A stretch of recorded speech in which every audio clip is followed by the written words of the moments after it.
Malam ini saya pengen sharing satu kebenaran. Kita akan belajar bersama berkaitan dengan silsilah Yesus Kristus. Nah, kalau kita baca Alkitab, kita punya dua cerita, dua teks tentang silsilah Yesus Kristus. Yang pertama teks dari kitab Matius, yang menulis Matius. Dan yang kedua dari kitab Lukas, yang menulis Lukas. Nah, dua silsilah yang ditulis oleh dua penulis di kitab Injil ini memang sangat berbeda. Matius menulis silsilah Yesus berdasarkan garis keturunan Yusuf, bapaknya Yesus secara fisik. Dan Lukas menulis silsilah Yesus berdasarkan garis keturunan Maria, ibu Yesus. Nah, yang pertama sebelum kita bahas ini, saya pengen sampaikan bahwa Yusuf maupun Maria itu bukan orang tua kandung dari Yesus. Mereka dipilih Allah untuk melaluinya Yesus hadir. Jadi Maria tidak pernah mengandung Yesus, dan Yesus memang dikandung Roh Kudus menurut Alkitab, dan Maria itu dipinjam janinnya untuk melaluinya Yesus lahir sebagai manusia. Nah, tapi malam ini saya pengen sharing, saya pengen sedikit kasih gambaran dari silsilah Yesus berdasarkan garis keturunan Yusuf yang ditulis oleh kitab Matius. Nah, kita lihat dulu dalam kitab Matius pasal 1, Matius pasal 1, ayat 1 sampai ayat ke-17. Nah, kita tidak akan baca seluruhnya, saya akan baca khususnya di dalam ayat yang ke-17. Jadi, seluruhnya ada 14 keturunan dari Abraham sampai Daud, 14 keturunan dari Daud sampai pembuangan ke Babel, dan 14 keturunan dari pembuangan ke Babel sampai Kristus. Total itu penjelasan. Nah, kalau pasal 1 sampai pasal 16 itu urut-urutan nama-nama. Nah, yang menarik juga dari penjelasan Matius maupun Lukas, Matius itu menulis garis keturunan dari Yusuf, tapi di situ ada nama 4 tokoh wanita. Ada Tamar, ada Rahab, ada Ruth, dan Betseba, istri Urea. Sementara Lukas menulis hanya tokoh pria. Itu sama, tradisi yang sama yang ditulis juga oleh kitab-kitab di kitab Keluaran, Imamat, Ulangan, Bilangan, semua hanya menulis pria. Karena memang budaya Timur Tengah waktu itu patrilineal ya, orang laki-laki punya hak terhadap banyak hal, wanita tidak punya posisi di pemerintah, kepemimpinan, dalam banyak hal. Nah, karena itu memang apa yang ditulis Lukas itu ya berdasarkan tradisi yang berlaku. Sementara Matius ini agak sedikit aneh. Dia menulis silsilah Kristus dari garis keturunan Yusuf dengan memasukkan 4 nama wanita. Bukan cuma aneh karena nama wanita itu, ada wanita yang masuk dalam silsilah itu, tapi keanehan lainnya adalah wanita-wanita yang disebutkan itu ternyata bukan orang dengan latar belakang Yahudi. Mereka bukan penyembah Allah yang disembah Allah Israel. Kemudian ada juga dari bangsa-bangsa kafir. Dan Alkitab juga menyebut ada dari bangsa yang terkutuk sebenarnya. Nah, karena itu kita perlu belajar kenapa Matius menjelaskan silsilah Kristus dengan 4 nama wanita di dalam, dan juga dengan latar belakang wanita-wanita ini ya sebenarnya secara suku berbeda dengan bangsa suku-suku di Israel, dan juga dalam hal rohani berbeda penyembahannya. Mereka bukan penyembah Allah Israel, tapi mereka mereka bangsa kafir, bangsa penyembah berhala.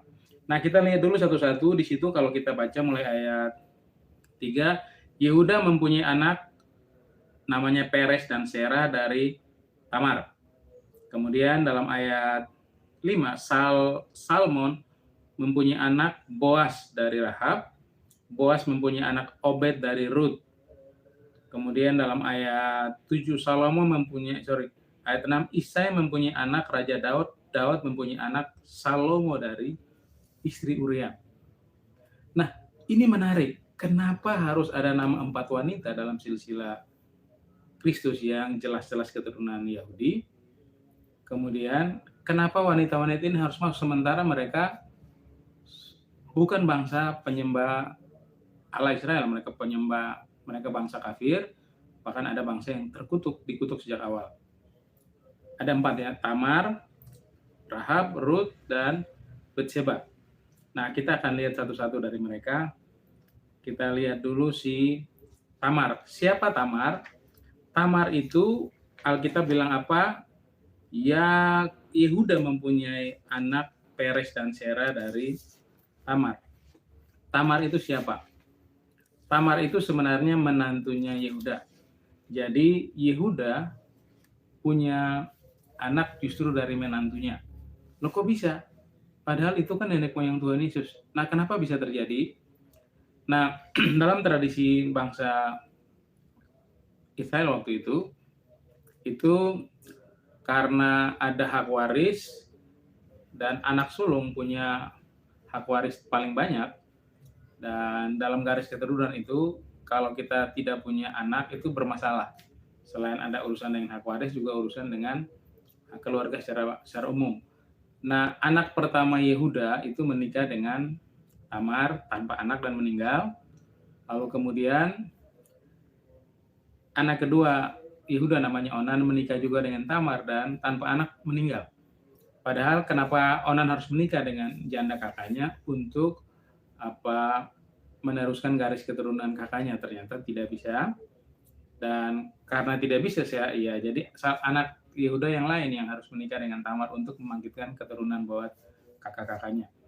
Ternyata setelah Onan meninggal, karena anak Yehuda masih kecil, lalu Yehuda memulangkan Tamar ke keluarganya sambil menunggu kalau ternyata anaknya sudah besar, itu ya akan dinikahi. Ternyata setelah anaknya Yehuda yang ketiga ini sudah besar, ternyata kita tidak dapat gambaran jelas di Alkitab, tapi ternyata tidak dinikahi dengan Tamar. Satu kali Tamar itu mendengar kalau mertuanya Yehuda itu datang ke kotanya. Kemudian Tamar dia secara sengaja memakai baju berpakaian seperti seorang pelacur, kemudian menghampiri mertuanya dengan penutup wajah, lalu ada persetubuhan di situ, dan kemudian berselang beberapa waktu Tamar hamil.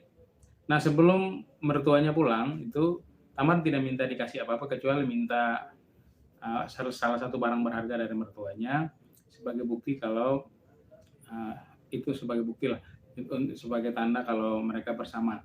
Kemudian setelah mendengar Tamar hamil, Yehuda diberitahu, keluarga Yehuda juga diberitahu, mereka sedikit marah, tapi kemudian Yehuda kirim pesan kepada Tamar untuk minta pertanggungjawaban dia. Lalu Tamar bilang apa? Tamar tidak menjawab apa-apa. Tamar hanya mengirim barang punya Yehuda yang ada pada dia, lalu dengan pesan begini, laki-laki yang punya barang ini, dia itu yang menghamili saya. Dan kemudian barang itu sampai ke Yehuda. Yehuda tahu apa yang Yehuda lakukan. Yehuda bilang, wanita itu nggak salah, saya yang salah. Kenapa Yehuda bisa berkata begitu? Karena secara tradisi Tamar menuntut haknya. Tamar menuntut haknya, dia harus menikah dengan anak dari adik dari suaminya. Itu menurut tradisi yang berlaku waktu itu. Dan ada anaknya ternyata tidak dinikahi. Dan dia menuntut haknya secara tradisi. Menurut hukum adat istiadat yang berlaku, Tamar benar secara hukum, Tamar benar berdasarkan tradisi yang berlaku hari itu. Tapi cara yang dipakai Tamar itu salah. Tamar ini, kalau kita bicara kasar, ini amoral. Dia menuntut haknya tapi dengan cara yang salah. Dia menuntut haknya tapi dengan perbuatan berdosa. Dan itu gambaran tentang Tamar. Bahwa Tamar seorang wanita yang menuntut haknya berdasarkan hukum yang berlaku, berdasarkan adat istiadat yang berlaku, tapi dengan cara-cara kotor. Dia berzina dengan mertuanya. Lalu kemudian yang kedua ada Rahab di situ. Rahab, Alkitab mencatat wanita ini dengan latar belakang yang sangat buruk, tapi di dalam Ibrani pasal 11 dia termasuk salah satu tokoh iman. Iman dia luar biasa. Kita lihat dulu Rahab ini waktu Israel pengen masuk ke Kanaan.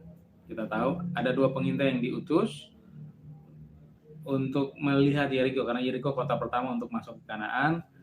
Nah, Tamar ini sebagai Rahab belum pernah kenal orang Yahudi sebelumnya. Dia belum pernah bertemu. Dia juga bukan penyembah Allahnya Israel, tapi perbuatan Tuhan yang luar biasa yang Tuhan kerjakan melalui perjalanan Israel mulai dari Mesir, itu dia tahu. Jadi dia tahu betul bahwa Allah Israel itu Allah yang hebat, Allah yang dahsyat, Allah yang sudah melakukan banyak perkara luar biasa. Jadi waktu ada 2 pengintai yang masuk untuk mengintai kotanya, dia dengan berani menyembunyikan pengintai itu di rumahnya. Lalu pada waktu malam dia menurunkan pengintai-pengintai itu lewat jendela di tembok kota. Di tembok rumahnya turun untuk lari. Orang ini rela, bahkan kalaupun harus mati, dia rela sembunyikan pengintai yang diutus untuk mengintai kotanya. Imannya luar biasa. Dia belum pernah kenal, tapi dia cuma hanya dengar Allah Israel. Dia percaya betul bahwa Allah Israel sanggup tolong dia dan keluarga dia. Tapi tahukah kita, Rahab ini seorang pelacur. Latar belakang dia seorang pelacur. Seorang yang punya iman luar biasa kepada Allah Israel tanpa pernah ada dalam suasana ibadah Israel, tanpa pernah bertemu dengan orang-orang Israel yang mengajak dia ibadah, hanya mendengar saja. Dia punya iman besar, tapi dia seorang pelacur, dan itu nenek moyang Tuhan Yesus. Lalu yang ketiga ada Rut. Kita tahu Alkitab mencatat Rut ini orang Moab. Siapa itu orang Moab? Orang Moab itu bangsa terkutuk. Kenapa? Karena Moab, suku Moab itu berasal dari keturunan Lot dan anaknya. Dari sejak awal ini bangsa terkutuk, bangsa penyembah berhala. Tapi saudara, dia menjadi nenek moyang Yesus. Karena apa? Komitmen dia sama Tuhan. Kita ingat ya, waktu mertuanya meninggal, suaminya meninggal, mertua yang perempuan cuma jadi seorang janda dan tidak punya pekerjaan, tidak punya penghasilan. Lalu mertuanya harus pulang ke kampung halamannya di Bethlehem dengan kesedihan yang luar biasa karena suami dan anaknya meninggal, dan dia nggak punya apa-apa, dia masih punya mantu. Ya, mantunya itu ialah Rut. Rut bilang apa? Kemanapun engkau pergi aku ikut, dimanapun engkau bermalam aku akan ada di sana, di mana engkau mati aku juga akan dikuburkan di situ. Bangsa mula bangsaku, Allah mula Allahku. Orang ini orang kafir, bangsa terkutuk. Dia mengenal Allah Israel karena menikah dengan salah satu anak dari Naomi. Dia meninggalkan keluarganya, dia meninggalkan penyembahan dia sebelumnya, agama dia sebelumnya, masuk sebagai bagian dari keluarga Allah melalui keluarga Naomi, menyembah Allah Israel, dan dia komitmen selamanya untuk terus menyembah Allahnya Israel. Walaupun hari itu suaminya meninggal, mertuanya juga nggak punya apa-apa, tapi dia komitmen. Tapi ingat, dia itu orang Moab, dia bangsa terkutuk. Kemudian ada yang keempat, ini istri Uria, Batseba. Batseba menjadi bagian dari keturunan Yahudi karena menikah dengan Daud. Padahal kita kalau baca kisahnya, dia ini orang Het. Dia bukan orang Yahudi. Dia juga bersalah di awal. Daud berzina dengan Batseba untuk mendapatkan Batseba. Kemudian Daud merekayasa pembunuhan atas suaminya Batseba, yaitu Uria. Dan akhirnya Uria meninggal, Uria mati di peperangan. Lalu kemudian Daud mengambil Batseba jadi istrinya, melahirkan Salomo dan melahirkan generasi seterusnya. Jadi 4 nama wanita yang masuk dalam silsilah Yesus Kristus ini bukan tokoh-tokoh baik sebenarnya. Mereka masuk dengan cara-cara yang tidak benar secara Alkitab, tidak benar secara moral, secara akhlak. Tapi kenapa dengan berani Matius memasukkan 4 nama ini? Ada maksud apa Matius memasukkan 4 nama ini dalam silsilah Kristus? Kalau dia mau cerita tentang kebaikan Tuhan, dia mau cerita tentang moralitas, dia mau cerita tentang Yesus datang itu sebagai pribadi yang membawa pembenaran, pengudusan, harusnya wanita-wanita ini tidak masuk. Karena dengan membaca tahu latar belakang wanita ini, kita akan merasa kok aneh ya.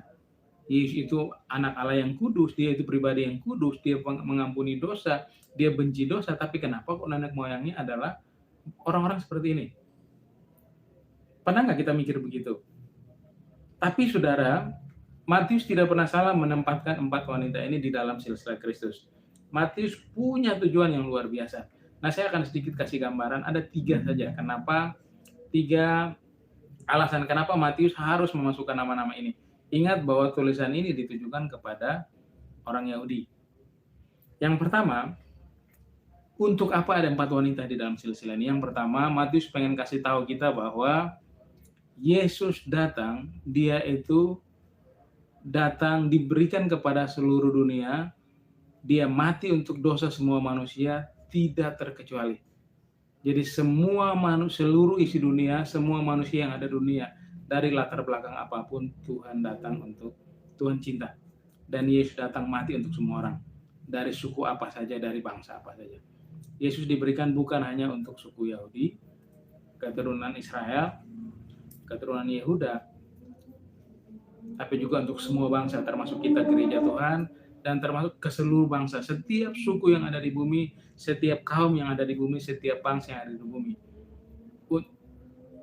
berhak untuk terima keselamatan di dalam Kristus. Jadi alasan pertama, Matius kasih gambaran kita bahwa Yesus itu nenek moyangnya dari banyak suku, banyak bangsa. Artinya apa? Keselamatan melalui Kristus tidak diberikan hanya untuk satu bangsa, yaitu bangsa Yahudi, tapi setiap manusia dari segala suku, segala bangsa, segala kaum. Kita bersyukur melalui Kristuslah Allah mencintai kita dan memberikan kesempatan kita untuk kembali kepada Dia melalui kematian Kristus. Jadi salib Kristus tidak terbatas hanya untuk satu suku, bukan hanya orang Israel, tapi juga buat gereja Tuhan yang di dalamnya ada banyak suku bangsa di situ, dan juga setiap manusia, setiap pribadi yang ada di bawah kolong langit ini. Alkitab bilang apa? Dan keselamatan tidak ada dalam siapapun juga selain di dalam Dia. Sebab di bawah kolong langit ini tidak ada nama lain yang diberikan kepada manusia yang olehnya manusia itu diselamatkan. Kisah Para Rasul 4 ayat 12. Alkitab udah jelas bilang, karena begitu besar kasih Allah akan dunia ini, sehingga Ia mengaruniakan anaknya yang tunggal, supaya barang siapa percaya kepadanya tidak binasa, melainkan beroleh hidup yang kekal. Keselamatan di dalam Kristus berlaku untuk semua orang, di setiap suku, di setiap bangsa, di setiap kaum. Jadi tugas kita hari ini beritakan Injil kepada segala makhluk, semua orang, dari setiap suku, setiap bangsa, karena Tuhan cinta semua dan Dia datang mati untuk pengampunan dosa semua orang. Dia datang berikan keselamatan kepada semua suku, semua bangsa, setiap orang yang ada di bumi. Lalu yang kedua, kenapa Matius mengizinkan 4 tokoh ini masuk, 4 nama wanita dengan latar belakang yang berbeda ini masuk di dalam silsilah Kristus? Yang kedua, Dia pengen menunjukkan kepada kita bahwa Allah mengasihi manusia apa adanya. Allah mengasihi manusia apa adanya. Alkitab jelas, Tuhan sering bilang, hanya orang sakit yang butuh dokter, orang sehat tidak perlu. Tuhan bilang apa? Aku datang untuk mencari dan menyelamatkan yang hilang. Itu yang Tuhan lakukan. Jadi Matius pengen kasih gambaran bahwa tidak peduli di latar belakangmu, tidak peduli bejatmu, tidak peduli kamu itu siapa, tidak peduli status sosialmu, status ekonomimu, cara manusia, cara orang memandang kamu di masyarakat, tidak peduli. Tapi Tuhan mengasihi kamu dan menerima kamu apa adanya. Ini pesan baik buat kita, pesan khusus buat kita. Bahwa kadang-kadang kita minder karena latar belakang sosial, latar belakang pendidikan, kita minder karena latar belakang asal-usul kita minder karena mungkin secara sosial kita rendah, kita minder mungkin karena kita orang bejat, kita orang buangan, kita orang yang nggak dianggap karena kelakuan kita yang nggak benar, atau mungkin kita secara pribadi hari ini sadar, saya ini orang paling berdosa, saya ini orang paling bejat, saya ini orang nggak benar, saya nggak baik. Kadang-kadang kita sulit menerima diri kita sendiri karena keadaan kita, karena latar belakang kita, karena status kita, karena apa yang kita miliki atau apa yang sudah kita perbuat. Tapi pesan Tuhan malam hari ini bahwa Tuhan mengasihi kita dan menerima kita apa adanya kita. Orang boleh tidak terima kita, Tuhan terima kita. Orang boleh benci kita karena apa yang kita miliki, latar belakang kita, Tuhan terima kita apa adanya. Tuhan mau nggak peduli. Kenapa? Kita anak Allah, selamanya kita anak Allah. Kita diciptakan Tuhan, berharga, mulia, dan dikasihi. Dan Alkitab berkata apa? Oleh karena engkau berharga di mataku dan mulia, dan aku ini mengasihi engkau, maka aku memberikan manusia sebagai gantimu dan bangsa-bangsa sebagai ganti nyawamu. Yesaya 43 ayat 4. Kita berharga, nilai kita seharga Dia yang diberikan ganti kita. Harusnya kita yang mati binasa, tapi Yesus mati menggantikan kita. Itu nilai kita. Allah mati menggantikan kita di posisi kita. Seharga diri itu kita. Karena itu, Matius pengen kasih tahu kita bahwa Allah mengasihi kita, terima kita apa adanya.